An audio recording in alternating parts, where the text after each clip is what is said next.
Hello, everyone. Welcome to another episode of the Sheriff's Mic, Cleared to Talk with me, Sheriff Corey Honea. In today's episode, we tackle an issue or a topic that was actually requested by one of our listeners. We received an email from Justin Hansen at the Sheriff's Mic email address and asked if we would talk about California's concealed weapons carry law, CCW. And so today I'm really excited to have a guest by the name of Joe Pinder. He's a deputy with the Solano County Sheriff's Office and has really become a widely respected expert in the law pertaining to carrying of concealed weapons in California and some of the recent changes that came about as a result of a Supreme Court case that was issued. It is the New York State Rifle and Pistol Association versus Bruen case. And that decision ultimately resulted in some pretty substantial changes to the law here in California about how sheriffs issue CCW permits, what we're able to do, and more importantly, some of the restrictions that were put on people who get CCWs are frankly confusing, very difficult for people to deal with, and have been the subject of a lot of litigation. So today, we want to talk about the impact of that Supreme Court case on California law and go through some of the requirements that we have to deal with now and hopefully provide some clarity to people who have concealed weapons permits in terms of where they can carry a firearm and what's going on right now in the courts and that kind of thing. So Joe, thanks for coming. Appreciate you driving all this way and offering up your expertise. Thank you for having me, Sheriff. Yeah. So I think let's start off with this. Give our listeners just a little bit of insight into your background and how it was that you find yourself now in this position of being the subject matter expert for CCWs. I was an Air Force, or I am an Air Force veteran.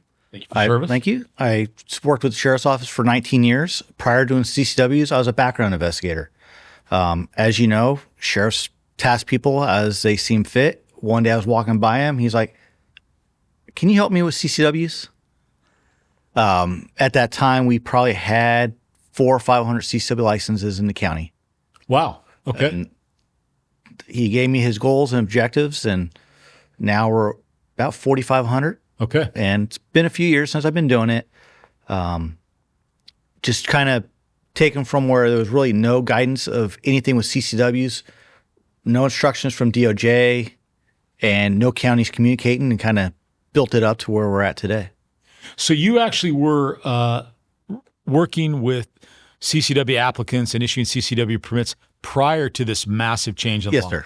And then obviously we're on the forefront of that. And we'll get into a little bit more about the work that you did in terms of trying to shape the legislation and try to deal with some of the more draconian or rather illogical aspects of it. We'll talk about that in a minute.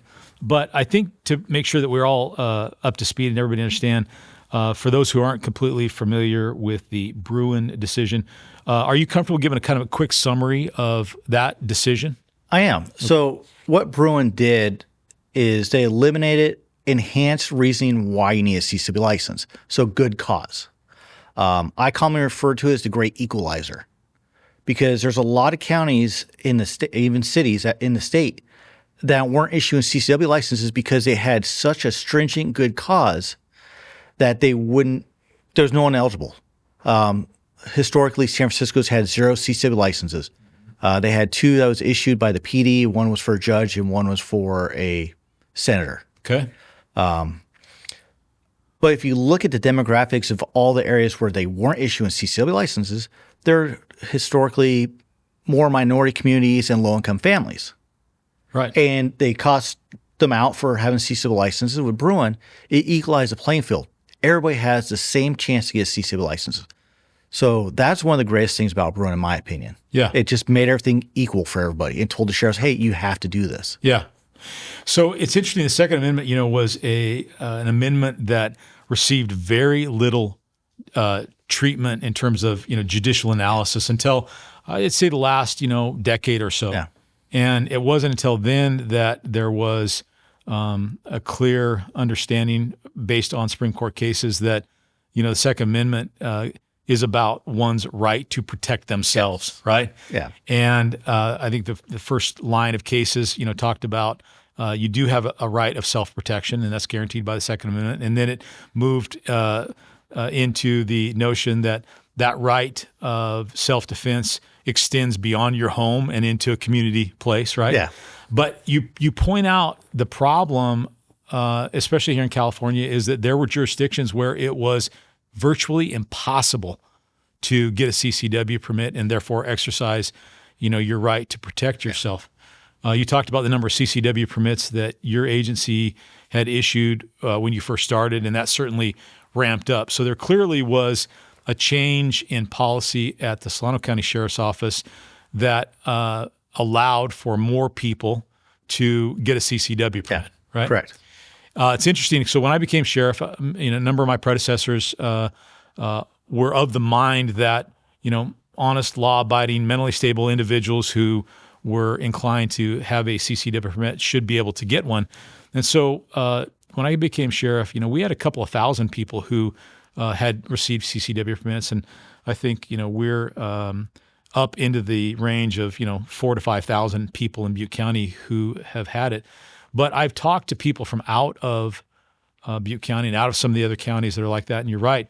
I think I anecdotally had heard a story about somebody was threatened by a stalker, and they went into the police department where they filed the report about the stalker who was going to threaten to kill him, and they received good treatment from law enforcement in terms of responding to the case, and the law enforcement officers who took the case were like, man, you really are in danger here. But when he turned around and went and tried to get a CCW permit, the other side of the house said, well, that's not good enough for us to give you a CCW permit. Yeah, it's insane how sheriffs were able to, and chiefs of police were able to dictate what someone else's safety was to them. Yeah. We're all different. Sure. How I perceive a threat is going to be different than how you perceive a threat. If size, weight, all that plays a factor. And we have a third party that's never met you, doesn't know anything about you, and they have to give you a reason why they want a CCW license in a small paragraph. Yeah. And it's just crazy to me. Yeah. We want to be able to protect ourselves, and our police departments and sheriff's departments are not always there to protect us. That's true. That is true. I mean, working in a county, Solano County is not the largest county, but it could take 2 hours to get one side of the county to the other. Yeah. And that, when seconds matter, it's minutes don't count.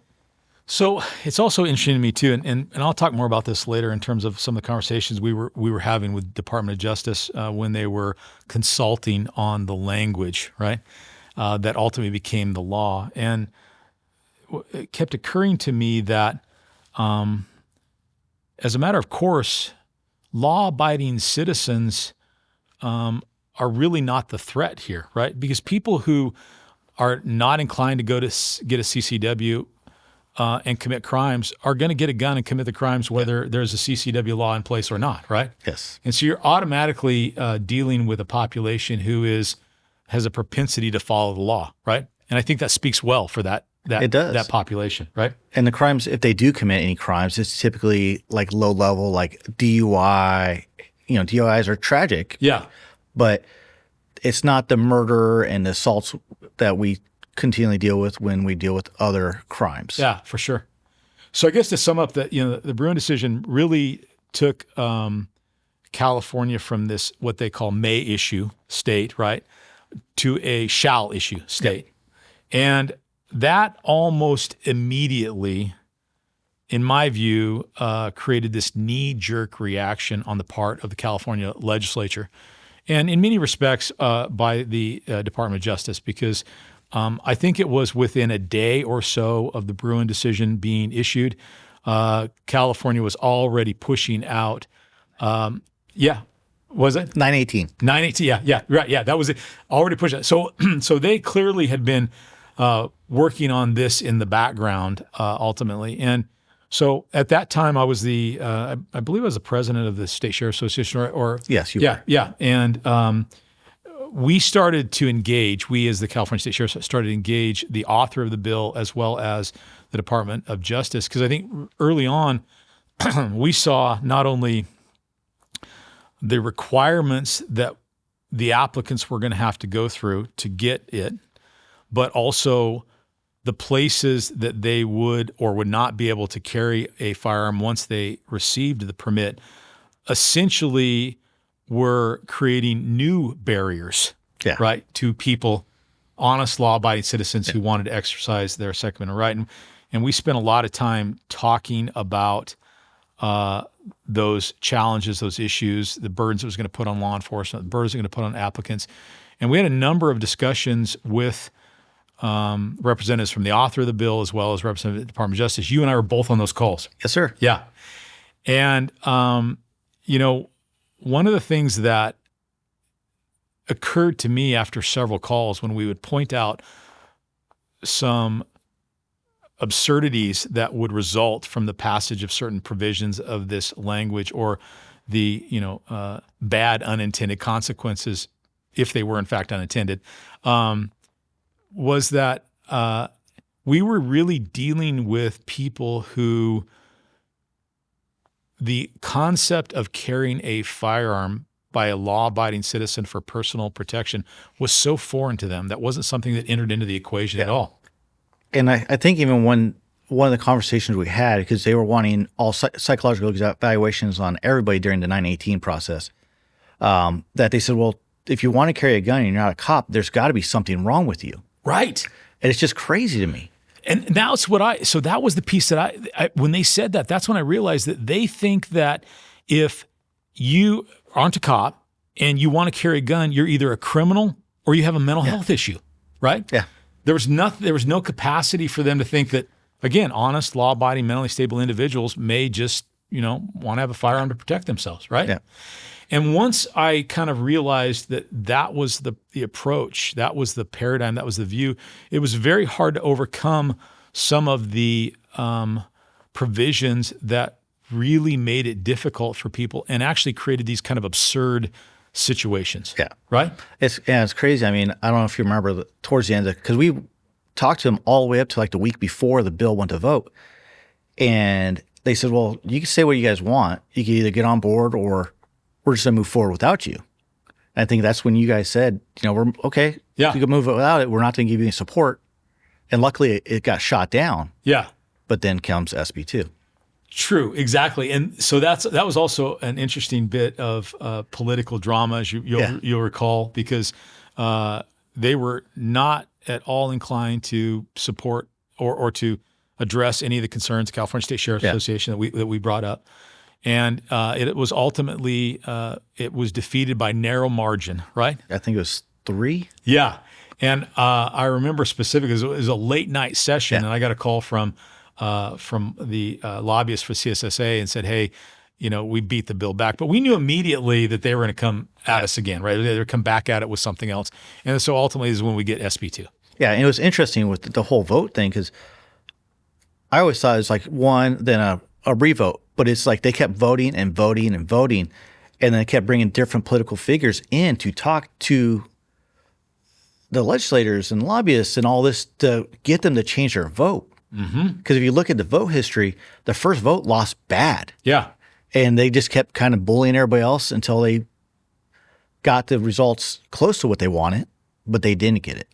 They didn't get it. You mentioned they kept bringing in political figures. And one of the things that we learned was that, the Attorney General, Rob Bonta, was on the floor of the Assembly trying to whip votes. Yeah.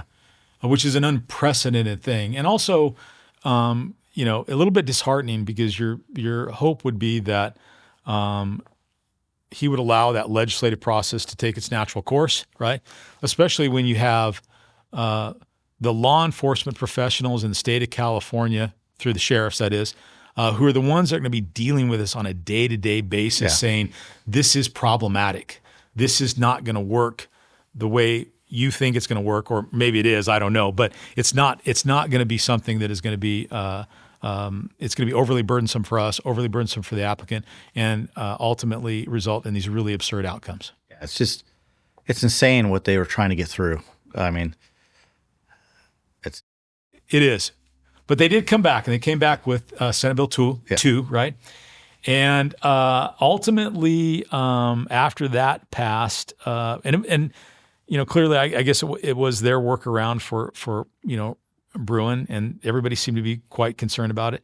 California State Sheriff's Association remained opposed, right, to that whole situation. And again, we continue to work on it, but that's what got passed, and so that's what we're dealing with today, right? Well, before we get all the way on SB2, let's talk about like when Bruen came out. Yeah. You mentioned like 918 came out, but they took a ammunition tax bill and gutted it after it's already been voted on, and converted it into 918 within like 4 days, I believe it was. Yeah. And then 3 days later, we had the release of all DOJ's information. They published it on the website. That's correct. That is correct. So DOJ published all the permit holders' information on their website in an Excel format that was downloadable. Yeah. And that's unheard of with DOJ as well. It was. And ultimately, they hired the attorneys to do an internal investigation, determine it was a clerk made an error. Yeah. But we can't get access to report because it's attorney-client privileges. Yeah. Yeah. So there's concerns there. So just so we're to keep everybody up to speed, and for the listeners that aren't familiar, when you say 918, you're talking about a bill number. Yes. Yeah, exactly right. And that was Assembly Bill? Yeah, I believe so. Yes, Assembly Bill. And you're right about that. That's a whole nother topic. Yeah. That obviously caused a lot of people a lot of concern. The data breach, if you will. Yeah. And that, I think, ultimately also fueled the concerns of people that there was some effort on the part of the state government to target law-abiding citizens who wanted to carry a firearm for self-defense, right? And so it engendered more and more distrust. Yeah. The interesting thing about that is it's people like us, right? The sheriffs and the local communities that are on the front end of that, right? The people in Sacramento are removed from it. They don't have to deal with it quite as much as we do. But we're the ones that have to navigate that environment, right? And I remember when the leak came out, I worked with CSSA to get a press release created so we get that sent out. But DOJ wasn't taking the hit for that. Us as sheriff's agencies and our constituents were yelling at us, and screaming with us, and the DOJ came back with, we'll give you, I think it was a $250 credit for credit monitoring. Yeah, to monitor your credit. Yeah, But there's cops' information. There's victims of violent crimes. There's judges and attorneys. Yep. All their information was released. Yeah. Addresses, social security numbers, and all that. Everything was on the application. What was interesting about that too, and you're absolutely right, is that people were angry with their local sheriffs because of a data breach by the Department of Justice, and the response was, "Why do you give them our information?" Well, that's the law, right? That we're following the law, and so we expect our partners to at the state government to be able to protect that information. And you bring up a good point about like why we give the information to DOJ. The CCW license is actually a state license that is monitored by your local authority, so your chiefs of police and your sheriffs. So it's their license. We're monitoring it. People say, well, why doesn't the state monitor it? And I always refer to, do you really want DMV to have control over this when you see the wait times, the attitudes, and you get with that? DMV workers are great workers. They have a lot of stress in their lives. But they also get a lot of people yelling at them. And Sure. So we just want we want our customers to have the best ability to get their license without the waits. And, anytime there's a natural disaster or riots or any terrorist threats, permit holders increase. Sure. So we kind of get ups and lows, but they eventually work its way out compared to wait times for DMV. Like last time I tried to get a DMV appointment, I was 5 months out. Oh, wow. Yeah. Okay. Okay. Well, the other thing too is I do believe that local law enforcement is in the best position to identify people who should not have a permit, who pose a significant risk to public safety. And I wouldn't necessarily want to leave that up to somebody who doesn't have that expertise. So I'm not suggesting that law enforcement, particularly sheriffs, shouldn't be part of the process. But the process certainly got more arduous after the passage of Senate Bill 2, right? Oh, yeah. So let's go through that. So there's kind of some new permit requirements, right? Yes. And one of them is, you have to be 21 years old. That's now codified, right? You have to go through a background check, but you always had to go through a background check. You always had to. Always had to. So that doesn't change significantly. There has to be an evaluation as to whether or not you're a danger to yourself or others, right? Okay, which is something that I'm sure that all of my colleagues, and I certainly did, evaluated in determining whether or not we would give them. One of the things that changed pretty significantly was the in-person interview. You have to have an in-person interview and 3 references, right? Yeah. And we didn't necessarily have an in-person interview, so that's something we had to ultimately establish, and you did too, right? Yeah, we had in-person. We've always had in-person. Okay, so that was something you did. Okay, good. Yeah. Okay, and did that increase since you already had it? Did you see an increase in burden? I didn't see an increase in burden with the 3-person references. It caused a little bit more hiccups. Okay, but where it brought concerns for me is COVID. Yeah, we weren't supposed to be bringing people in. Yeah, and so we switched to phone interviews and Zoom interviews like that. Well, now we don't got the option. Right. So if there's any kind of pandemic or natural disaster, we can no longer, shift and get to an alternative interview method. The state says we have to do this. Yeah. And so you could potentially be putting people additional risk by making them come in during like wildfires or, times of protest and stuff like that. Well, there's kind of an interesting development with regard to that too, because there was a recent ruling out of the courts that said that people from out of state now can apply for CCW permits. The non-resident program. Out of LA case. Right, out of an LA county case. And those people can have a Zoom interview. Yes. So you've created this disparate treatment of in-state residents versus out-of-state residents. So the non-resident program actually makes it easier for a non-resident to get a CCW license than it does for a resident of California. Again. Yeah, that's absurd. Yeah. Exactly.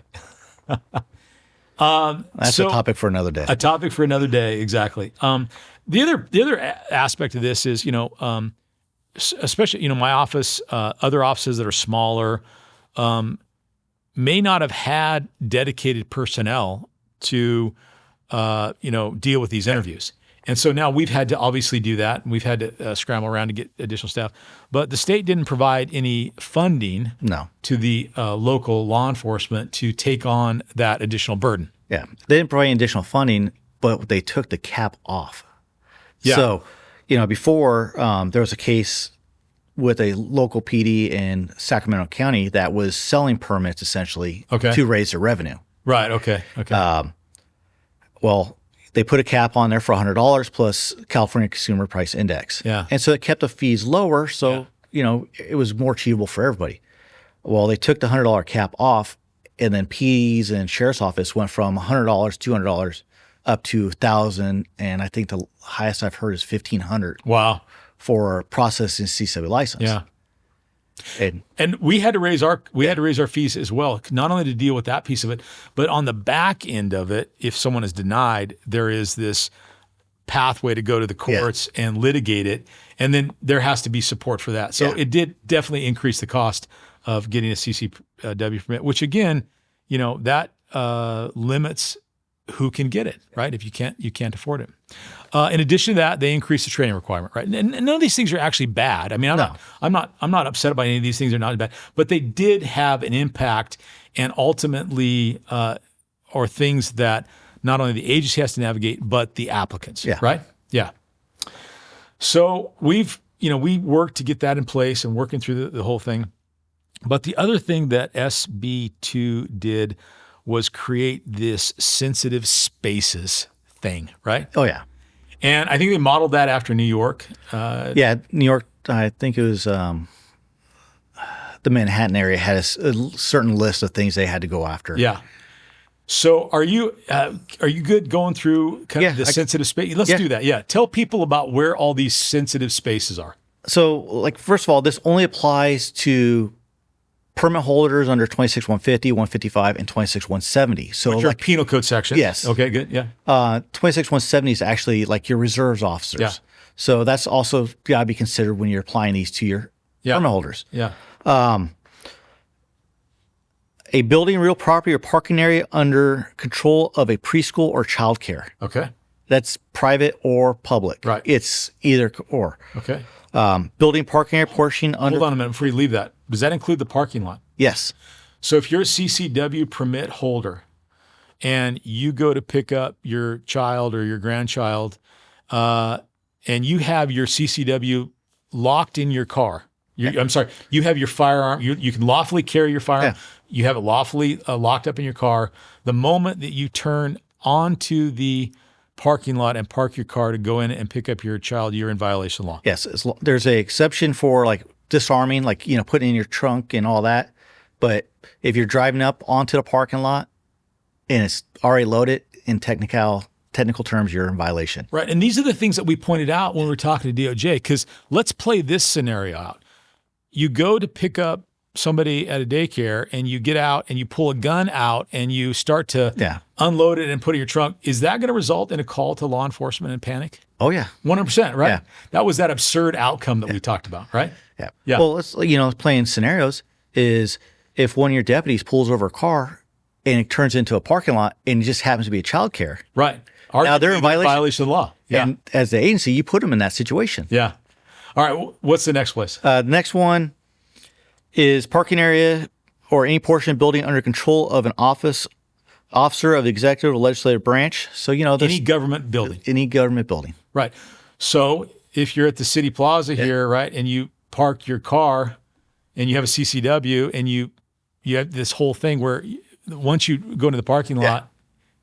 Yeah, it's okay.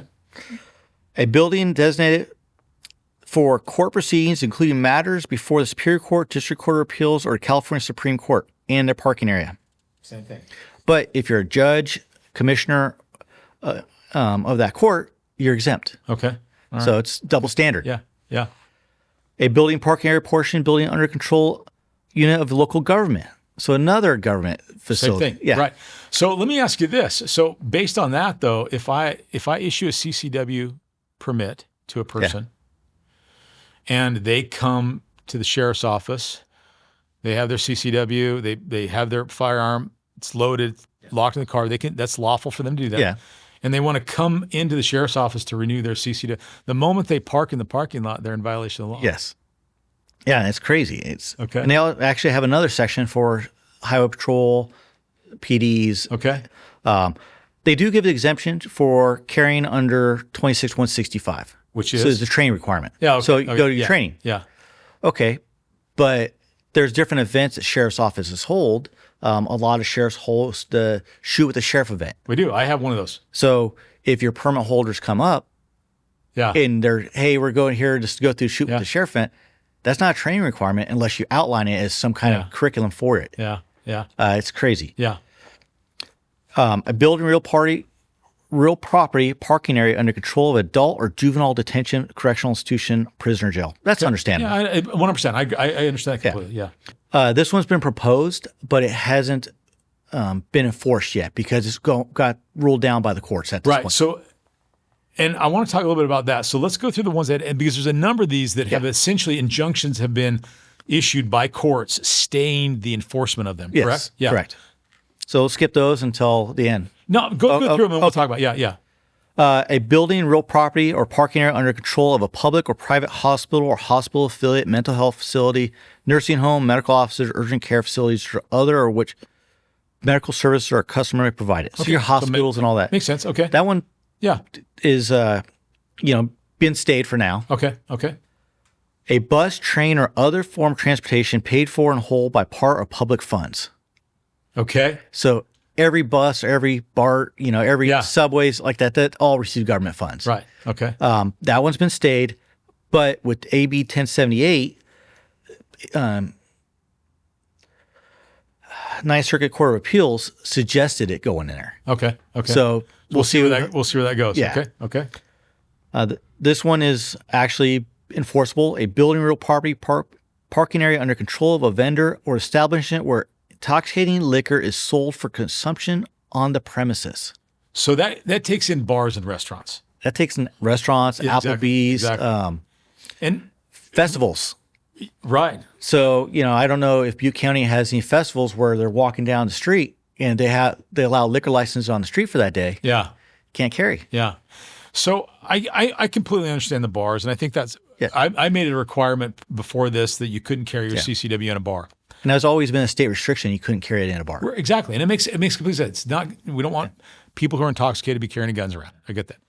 The one that we actually had it during a conversation, like any restaurant that sells alcohol, and I think the example I used is the Olive Garden. So if you want to go to Olive Garden for all you can eat breadsticks and salad or all you can pasta, and you're going to have a diet or an iced tea, just because the person next to you is going to have a glass of wine means you can't carry your firearm in there. And that's when they were like, no, we don't want people carrying firearms in restaurants. And it just becomes this whole thing. So, well, what do you want them to do with it? Well, we want them to take it off in the parking lot, unload it, and put it in their trunk. And I said the same thing in terms of, you don't think that's going to cause people to be concerned, right? Yeah, it's almost like they're eliciting a negative reaction for their loss. They want somebody to make that mistake.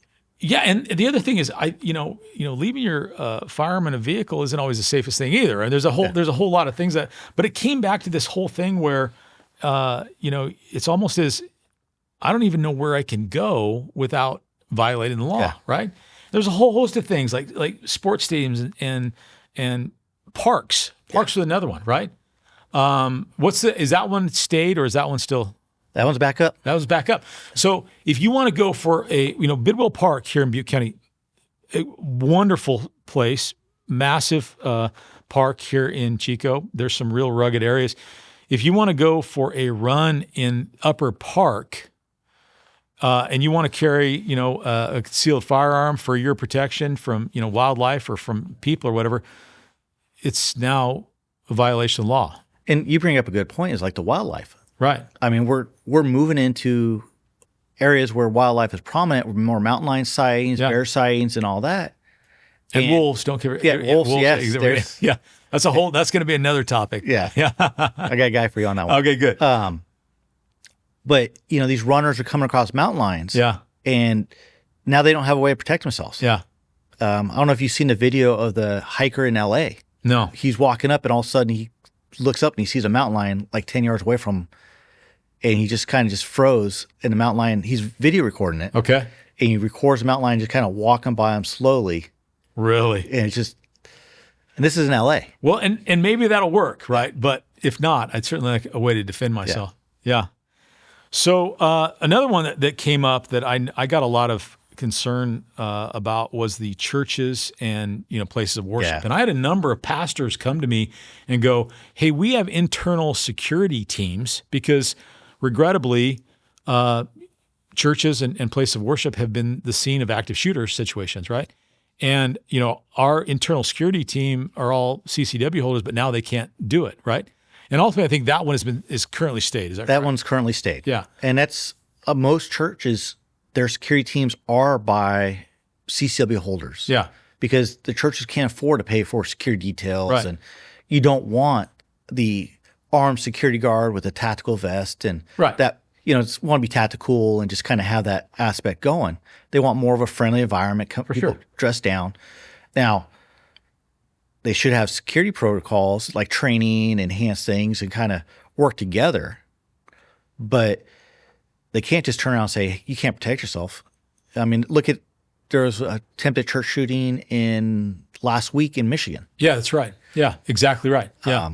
Texas had a few. Yeah. And there's the one down in L.A., Orange County area, I believe it was, where the one guy fought him off because he didn't have a weapon on him. Yeah. And he ultimately lost his life, but saved other people. Yeah. Now, if he had his weapon on him, chances are he could have been a different outcome. Yeah. The other one that I think is really problematic is you're prohibited as a CCW holder from carrying a firearm into any private property, private business. The vampire rule. Yeah, unless, right? Yeah. The owner has a sign that says it's okay to do this, right? Where are we at with that one? So that one stayed. Okay. So it's commonly referred to as the vampire rule. You had to be invited in kind of aspect. Got it. I like it. Okay, exactly. But that one's been stayed, and everything I'm hearing is this likelihood not move forward ever. Okay. Because you're telling a private business, what they can and cannot do. Yeah. Yeah. But if you look at a lot of the laws we've already discussed, it included private businesses. For 100%. They include The restaurants. Yeah. The restaurants. Exactly right. Private universities. Yeah. They can't allow Yeah. people to have permits on there. Yeah. So as a rundown, just to kind of recap some of these places, which are the places that are currently stayed or there's an injunction in place that prohibits the enforcement of this, of SB2? hospitals, private, Okay. those ones we talked about, the train areas, Okay. the buses and all that. Yeah. Church, synagogues, financial institution parking lots under control. Okay. Any other properly owned. Out of Okay. all the 29 that were proposed, Yeah. those are the only ones that have been stayed. That have been stayed. Yeah. All of the other ones are still in effect. Yes. Right. And one of the things that I think the impression that I got was the response to Bruen through SB2 in its ultimate form was to increase the requirements to get the permit, make it more burdensome. And I'm not necessarily saying that some of the requirements, I mean, a number of those requirements are appropriate. I'm not suggesting that, but it does make it more burdensome.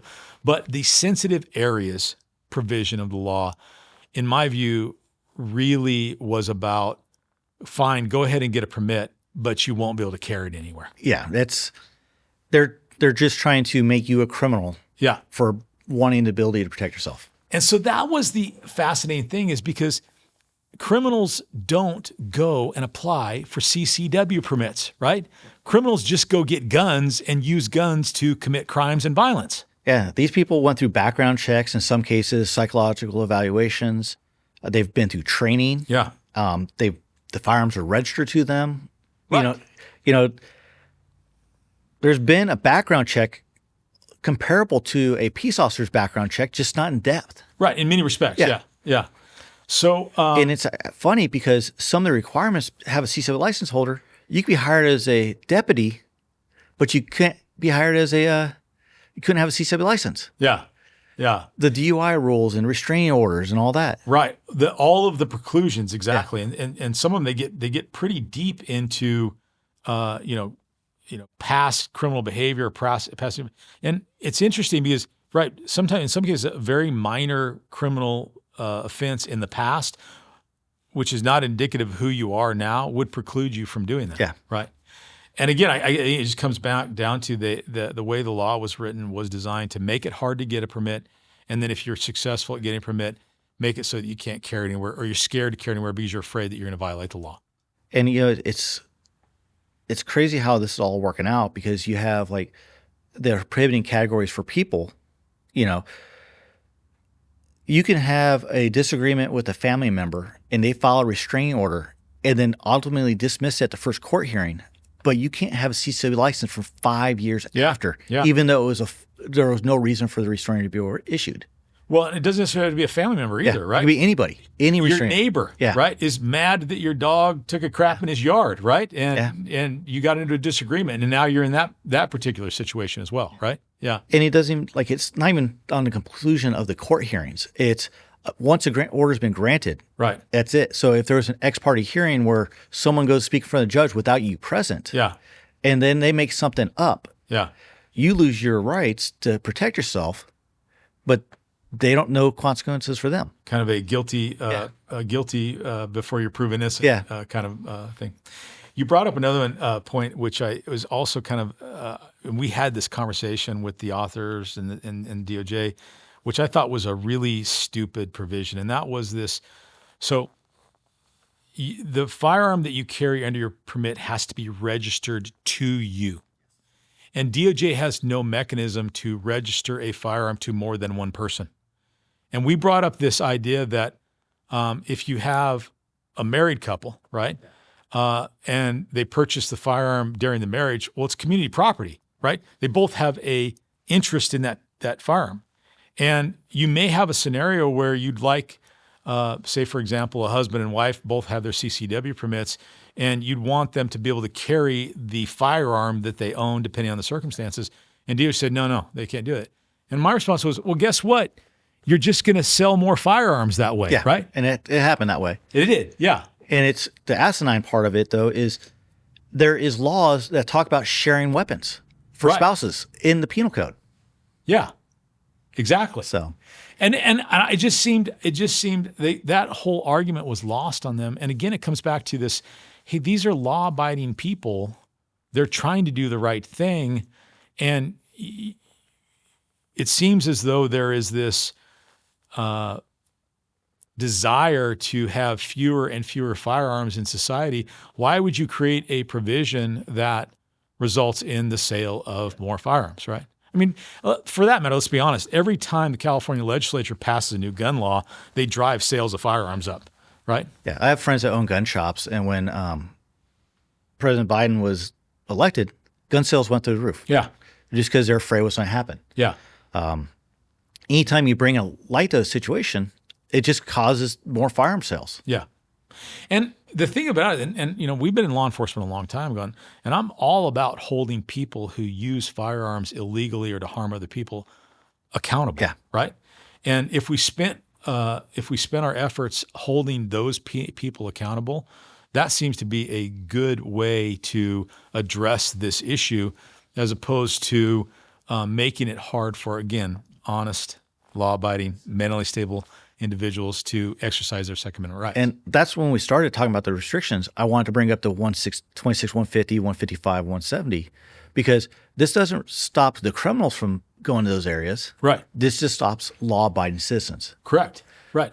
And so, again, back to the sensitive spaces, the parks and restaurants and downtown festivals and things like that. Predators are going to go into there. They're going to be armed. They're going to do what they're going to do. And, if you want to protect yourself and you go to CCW, you're in a position where you're violating the law if you do that, right? Yeah, and it's crazy. And one thing that, a lot of legislators, when they hire security details, it's not CHP or law enforcement. It's usually private securities with CCW licenses. Right. So now they're asking their people they're paying to protect them to violate the law. Yeah, and I'm not as versed on the law with regard to private investigators and their ability to carry concealed, but nonetheless, it does set up a scenario, in my view, where there is disparate treatment among members of our community, right? And again, it goes back to the original or some of the early Second Amendment cases that were decided by the Supreme Court, which said the Second Amendment, again, is about an individual's right to protect themselves. Yes. And it extends beyond the home. And certainly there is, the government can regulate that in a way that, ensures that, you don't have people who are, a risk to public safety or violent or whatever. But this seemed to me to go way overboard. And I go back to the whole thing. It was I was just left with this impression that we're going to make it hard for you to get the permit, and if you do get it, we're going to make it hard for you to actually exercise your right to carry. And then like you had the training, jumping up the train from 8 to 16, and 4 to 8. Yeah. But then they also added the special DOJ certification, where you had to be a DOJ certified instructor. Right. That went in effect immediately, but there was no one certified. Correct. And so for the listeners, they increased the training requirement so that a new permittee, a first-time applicant, has to go through 16 hours. Yeah. And then a renewal has to go through 8. Correct. Not bad. I mean, training is good, and anybody who carries a firearm needs to train with it. And we experienced a lot of people would qualify with their gun 2 years ago, and then when it goes to the range, it just doesn't work because they never touched it since then. Yeah. So clean your guns.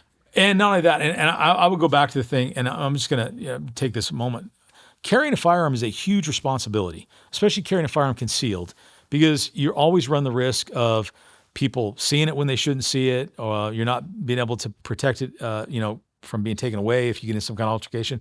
But it comes down to this: if you're going to take on that responsibility, you have to train for it. You have to be competent with it, and also, you win every single fight that you don't get into, right? And so there has to be a mindset associated with making sure that you're not out there looking for trouble. But again, I come back to the vast majority of people who get CCW permits are honest, law-abiding citizens. And you mentioned a moment ago that we have really very few problems with CCW holders, right? Correct. You talked about, if they do get in trouble with the law, it usually isn't related to a firearm, right? It's not related to any kind of incident where they shot at somebody or they did any kind of violent act. I have seen the DUIs, and you mentioned that DUIs are a serious thing. We don't want people to do that. But a lot of times, I'll get a report on a CCW applicant who got arrested for a DUI, and we automatically do a review of that. Yeah. And I find that they weren't carrying their firearm with them. They just happened to be an applicant. The one that I have seen a couple of times, and it's kind of unfortunate, is someone will have a backpack that they carry their firearm, and they have to make a business trip, and they forget to clean out their backpack, and they go through TSA security and get caught with it. And again, I get it. That's inappropriate. You have a responsibility, but at the end of the day, that's not the kind of violation of the firearms law that we would be concerned that someone is going to, act out violently. We've had a few of those as well. Yeah. And it usually comes down to, like you said, they had like training, they left their gun in there. And when they go to court to go through the process, they get their gun back almost immediately as long as they complete like additional training. Yeah. How about getting sheriff's control about, like a punishment training? Yeah. Like, I commonly refer to as a stupid tax. Yeah. You do something stupid, you need to, understand what, right. I mean, we definitely want TSA to screen and make sure that, somebody's not going to take over the plane. But I would tell you, when I saw the first one come across my desk, I am now paranoid. If I'm going to fly and I take care on, I search the bag like 3 times before I put any clothes on just to make sure I didn't leave anything in there, knife, gun, anything like that. Yeah. My stuff I travel with has nothing with firearms. Right. Right. Separate. I'm a hunter, so I have one bag specifically for all my hunting gear, and that's where it lives. Yeah. I'm so paranoid about it. I went to training one year after I went, a few years ago, right after I went to the range. Okay. And I had gunpowder on me. Oh, yeah. Okay. And so I walk up, buzzers go off. I'm like, all right, I went to the range. Here's my badge. Right. We still got to go through the whole rigmarole. Swabbed for the explosives. Yeah. So. Yeah. But I want to circle back because you were talking about the change. We were talking about the change in the training requirement and then the requirement that trainers had, right? And one of the things that a lot of the CCW trainers had was certification from the NRA, right? Good training. Yeah, it was good training. But that was specifically excluded from the kind of training that would qualify a trainer to train. On the initial course, yeah. On the initial course, exactly right. And do you have any thoughts on that? Obviously, it's politically motivated. Yeah. I mean, it was really weird how they picked out the training that was set up on. Yeah. Because there's a lot of good training out there, but one of the best trainings that was available to general public was NRA. Right. And it just disappeared, but it got brought back. It did. And what's weird too is like you get the DOJ certification, but you don't get no curriculum from DOJ. They don't tell you what to teach. Right. You just make it up as you go. Right. And that's where NRA is like, if you're teaching under NRA, you had to follow their curriculum.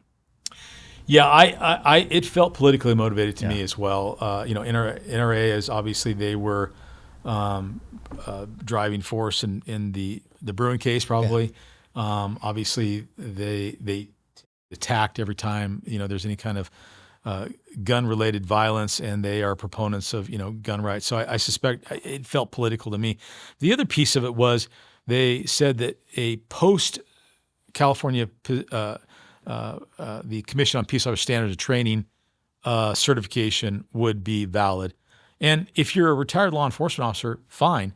But if you're a civilian, at least initially, you couldn't just go take a course from the Commission on Peace Officer Standards and Training, right? Yeah, you had to have an agency that allowed civilians to come in there. Yeah. And there wasn't many of them. Yeah. I know I worked with a couple agencies to allow that, and I believe you guys worked. Yeah, we were trying to get one up and running. It was tough to do that, but ultimately, I think it worked itself out. It worked itself out. They allowed more type certifications or NRA and all that, because the first 3 months, I want to say they only issued like 20 instructor cards. Yeah, and there's also the mental health aspect of it. Right. So, but now, last I heard, they're in like 700-800 series numbers. Yeah. Yeah, it also just that part of it felt again like, okay, we're gonna make it harder for you to get it. And that was there's not gonna be enough instructors to teach the people, so you won't be able to get it. And then if you get it, you won't be able to carry it anywhere. And again, I think that just breeds distrust and animosity and creates, political division that we just don't need in this day, right? Yeah, and when it first happened, I think I was even one of the conference calls with everybody. I said, this is just a money grab. Yeah, okay. Yeah, the DOJ just wants their money because they know training's going to happen. They have to get their fees of whatever it's going to be for that certification. Yeah. Well, it certainly got more expensive, right? In the whole process. So, listen, we're kind of coming to the close of our segment here. And I'm just interested, any final thoughts on where the state of the law is and where you see it's going to go? They're still being challenged throughout the courts. Okay. I talked to a representative from Michelle Associates, and they're still fighting the good fight for us. But these laws can't be challenged without the support of like CRPA, Gun Owners of California. They're the ones that are really advocating for all your gun rights in California. Also CSSA. Yeah. State sheriffs, yeah. CRPA and CSSA has a history of not always getting along. That's true. But they've come closer to what's best for the rights of our citizens. Right. Join all those groups and keep your memberships up to date. And CSSA does allow public. Yeah. There is an associate member. Program for that as well. Yeah. But all these groups are sitting there fighting for your rights that you don't even realize are out there doing this. Yeah. CRPA every county has their own local chapter, so you go have your voice heard locally. Yeah. That's the way a lot of changes happen is locally. Yeah. And I also think that they put out a fair amount of educational material because you've got to stay up on this, right? Yeah. Clearly if you go get a CCW permit, you want to follow the law. Yeah. That's inherent. And so, do your best to understand the state of the law and, where you're at and what's going on with that. And this is one of the reasons that I thought it'd be good to do this podcast. And so I certainly appreciate the listener who recommended this topic. So Joe, thank you for making the trip to Butte County. Thank you for coming up here and giving us some insight and talking about it, sharing your expertise. We really appreciate it. Thank you for having me. Yeah. Okay, folks. So that brings us to a close of this episode of the Sheriff's Mic. Clear to Talk with me, Sheriff Corey Honea. Hopefully you enjoyed this podcast or at least found it informative. If you did find it informative, please share it and like it and let people know about it so that we can get more people consuming this, what I hope is worthwhile and valuable information. If you are interested in us taking on a topic or tackling an issue of interest to you, you can email me at sheriffsmike@buttecounty.net. And until next time, stay safe, stay informed, and as always, you're cleared to talk.